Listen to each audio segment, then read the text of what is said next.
immigrant citizens, immigrant voters, foreign-born voters have gone tremendously to the right on this issue in 2024 and 2025 versus where they were in 2020. Closest to or trust more in immigration. You go back to 2020. Democrats, get this, held a 32-point lead on this issue. Immigrant voters were in the Democratic camp.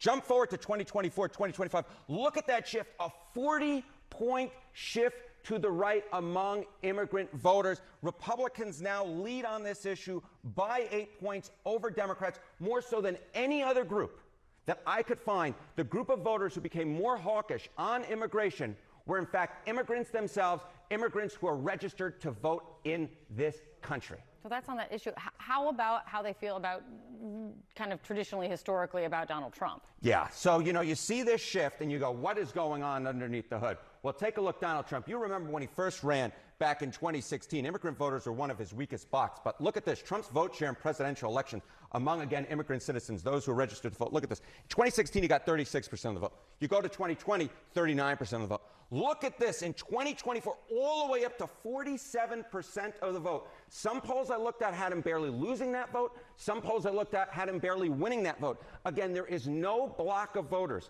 that shifted more to the right from 2020 to 2024 than immigrant voters, and Donald Trump, at least in some surveys, actually won that vote. On average, it's about equal. So there may be all this stuff, right, about undocumented immigrants and Trump being harsh on them, but immigrant voters themselves have increasingly liked Donald Trump and have increasingly moved to the right on immigration and into the Republican camp. Well, then on that, what you're getting at, how immigrant citizens, voters, feel about people in the country illegally. Yeah, and this is where it all kind of comes together, Kate Baldwin. Look at this.